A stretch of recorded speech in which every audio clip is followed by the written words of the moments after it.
Hi guys, how are you all today morning? Good morning. Today is 13th January 2024. My name is TSV Raghavan and I live in Chennai, Tamil Nadu, India. This is my spiritual vlog on YouTube. Hardan, Hardan, Hardan, Haribol, TRSV, Nectar, NECTAR, Nectar. In this particular vlog, in all my previous videos, we, we have been trying to discuss and analyze all the information and knowledge that we have gleaned through the study of spiritual books, scriptures, contemplation on the material universe, and meditation on the spiritual universe. This particular video in this vlog is no exception to that rule. In fact, it is a mere continuation of all that we have been trying to do in all my previous videos. Kindly subscribe to my vlog and press the bell icon so that I may keep reminding you of all my previous, present, and future videos. So let us continue with the topic of discussion for today's video. For the past few videos, we have been trying to discuss, study, and analyze a particular term in our own lifetime, which plays a perennial role in the psyche of every human living entity, whether male or female, in this material world during a particular lifetime when that living entity lives in this material world in a particular birth. This particular term is known as mind. You may safely assume, presume, or declare that this very mind is probably the most important ingredient in any living human entity, whether male or female, in a particular lifetime. This is because this very mind is as priceless, important, and valuable as the engine of a vehicle or mechanical machinery or a chip in any electronic equipment. Just like in the absence of that chip in the electronic equipment or the engine in a vehicle or mechanical machinery, it becomes redundant and has only the value of scrap. Similarly, in the absence of a mind in any human living entity in a lifetime in this material world, makes that human living entity as valuable as scrap.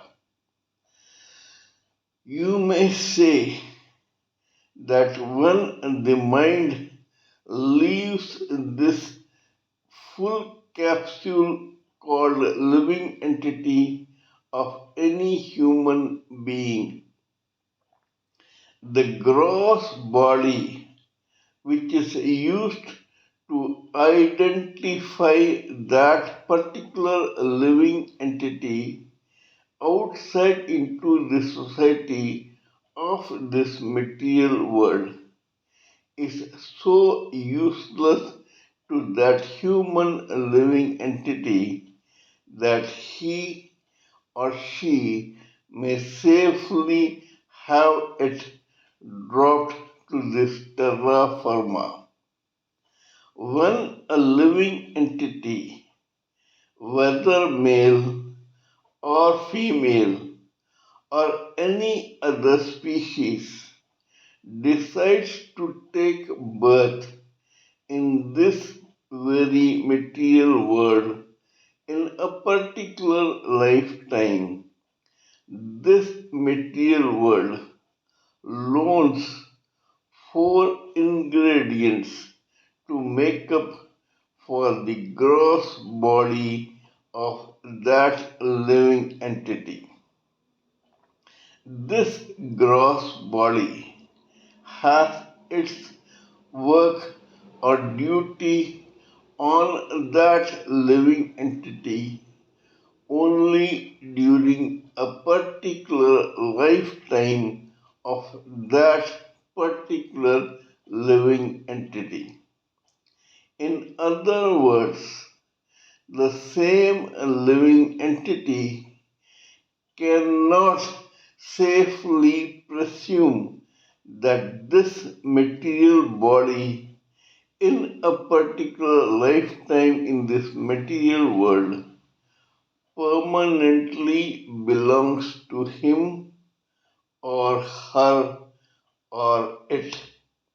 It is only a loan by this material world to that particular living entity.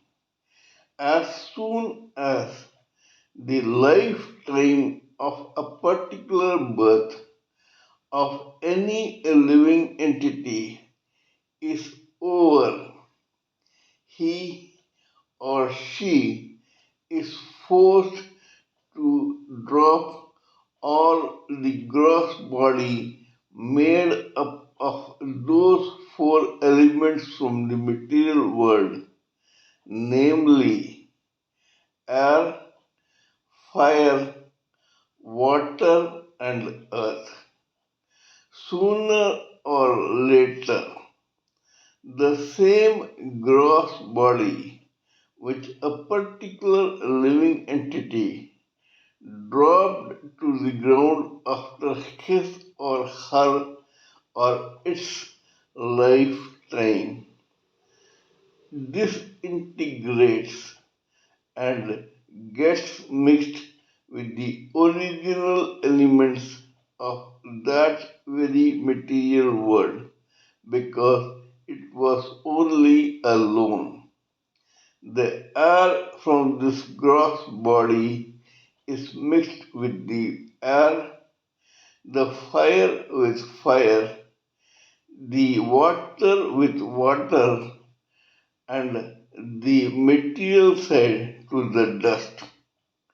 Then some other living entity comes into this material world, and the same ingredients are loaned to that particular living entity to be used to make up a gross body for that living entity by which he or she will be identified with. This has been going on and on in every human living entity's endless chain of birth and death for times immemorial. We, as individual living entities, have taken several of these births and experienced deaths in our previous lifetime or chain of repeated births and deaths in this terra firma called the material world. We have been loaned those four elements to make up our own gross body in previous lifetimes, just like they have been loaned to us in this particular lifetime, and which will be taken back by the same material world the moment we complete our lifetime in this particular birth. The moment I die, this gross body becomes redundant for me.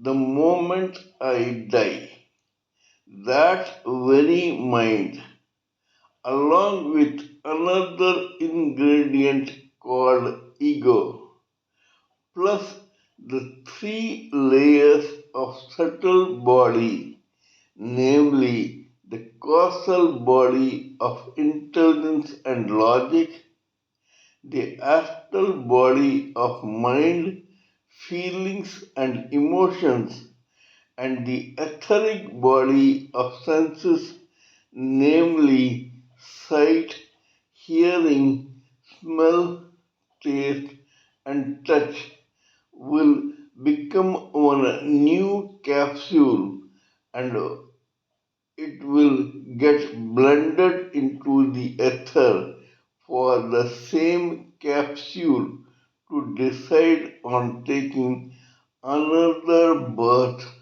in this material world in another lifetime into a gross body.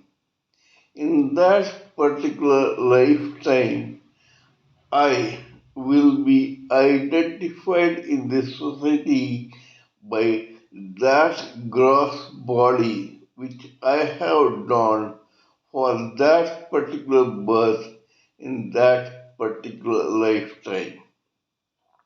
I am saying this only to make every viewer understand what is the importance of this gross body made up of four elements, namely air, fire, water, and earth. The moment we die in a particular birth, it has no use for us. Hence, falling in love with this gross body, or for that matter, the other three subtle bodies, is futile and laughable to say the least for every individual spirit soul which wants to get self realized, finally get liberated from the repeated cycle of infinite birth and death in this material world, and the final deliverance as an evolved, matured spirit soul into the Supreme Personality of Godhead. Aham Brahmasmi means I am the Brahman, the cosmic oneness, or a minuscule part of this cosmic oneness called the Supreme Personality of Godhead in a subtle form, which is the actual aim and crux of the meaning of life for every individual spirit soul.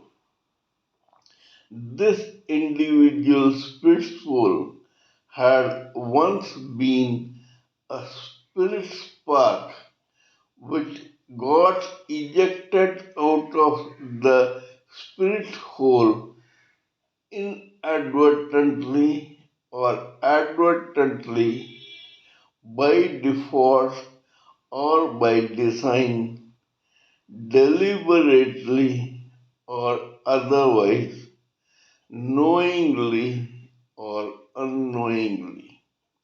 When it did so, and it began floating into the nothingness of space in this material world, it slowly got gravitated to the inferior force of the Supreme Personality of Godhead called this very material world.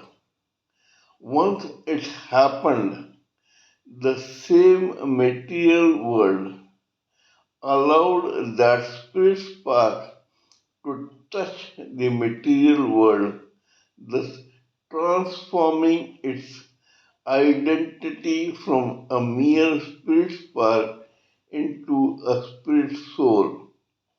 Once it happened, this irritated material world wrapped that spirit soul with four layers of its own material body, mainly or namely the causal body of intelligence and logic, the astral body of mind, feelings, and emotions, the etheric body of senses, and in a particular birth, one particular gross body made up of air, fire, water, and earth.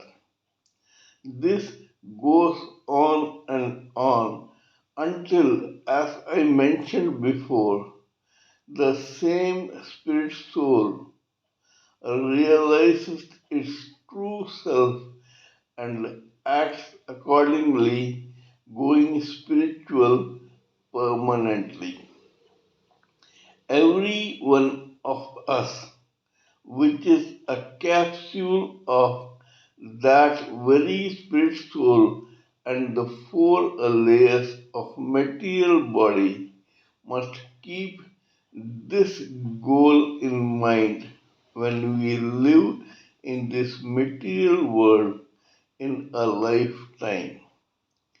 The moment we realize this, our path towards spirituality begins.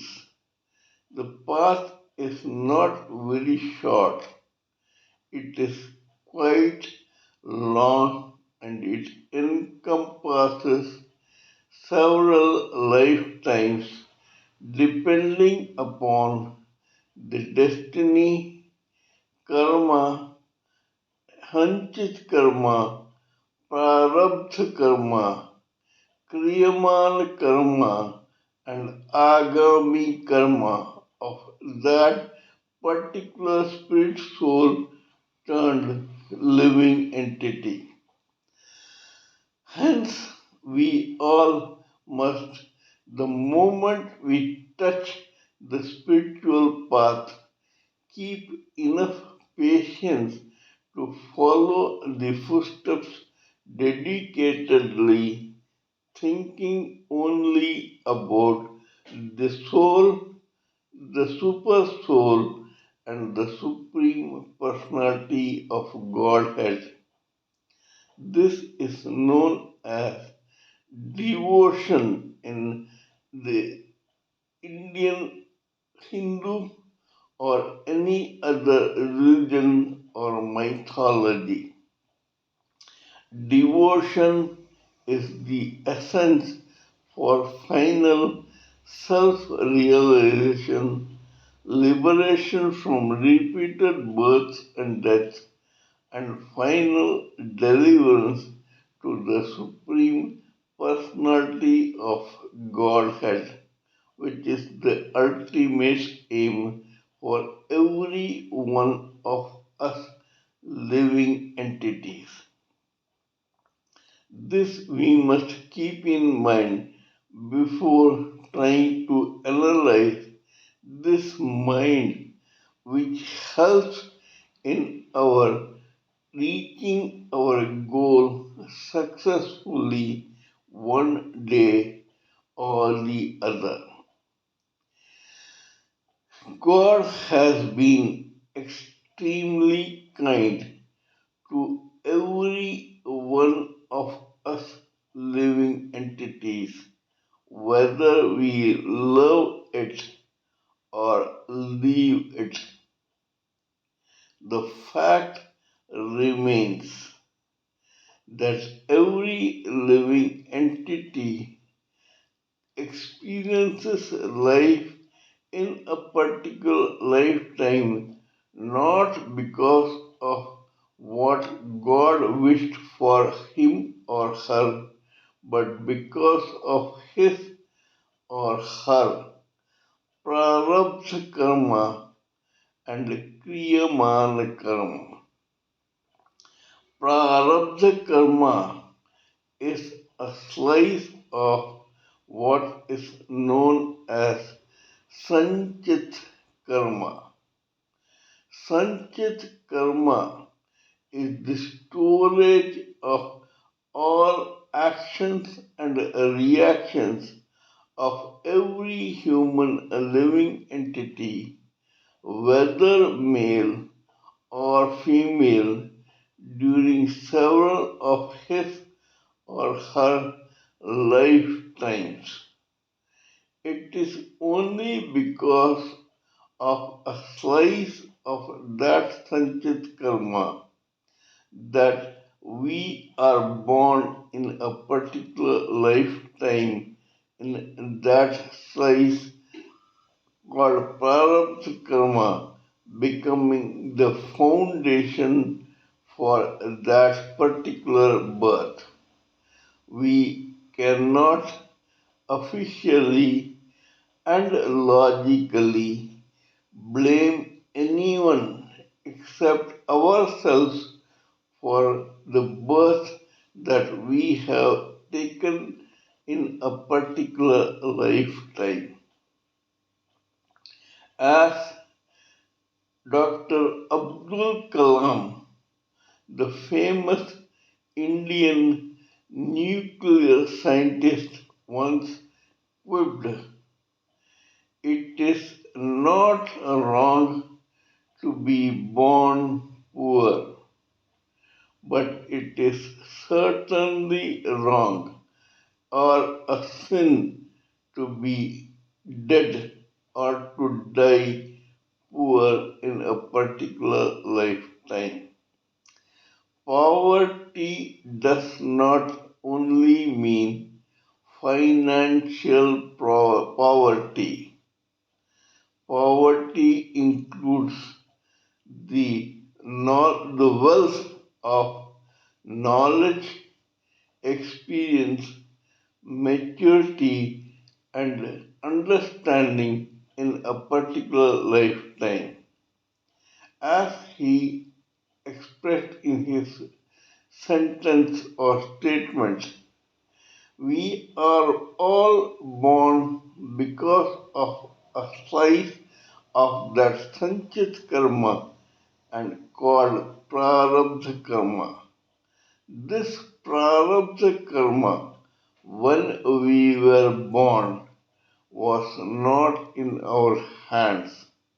Hence, you may say that every one of us, whether financially affluent or not, had some poverty of experience, knowledge, etc. when we were born and we lived as infants, babies, children, adolescents, etc. However, God has been kind enough to give us a will of our own and to act according to that individual free will in this material world in a lifetime. This will is transformed into what is known as Kriyaman Karma. Kriyaman Karma is born out of all the actions and reactions we do in a lifetime in this material world thanks to that very free will. Yes, whatever we do according to our prarabdha karma or free will gets further stored into the already existing Sanchit karma for a future birth in which a slice of that too will be included in our prarabdha karma for that future birth. Kriyaman karma's actions and reactions are stored in what is known as agami or future karma, and then the same is pasted to the already existing sanchit karma. Here too, the same mind of every individual living entity plays a perennial role. Every individual human living entity, whether male or female, has an individual mind which acts according to his or her already existing prarabdha karma or according to his or her kriyamana karma based on the free will given to us as a gift by the Supreme Personality of Godhead. Thus, every mind is individual and separate, and it has only the power to decide about the destiny or karma of that particular human living entity alone. It cannot decide about the lives and times of any other human living entity, whether male or female. We all are a bundle of karmas and experiences that we have to acknowledge during a particular lifetime of our own. Thus, we must take complete responsibility for whatever has already happened to us or is going to happen to us or is already happening to us all in our lifetime in any birth. This is all I wish to talk about in this particular video. Kindly let me know what you think of my talk on this particular subject. Please give me your own expert views, thoughts, ideas, and opinions so that I may blend everything together for the sake of this very society. Before concluding, let me remind you that I am also a published author with Amazon Kindle and paperback. I write on spiritualism, fiction, and assorted subjects.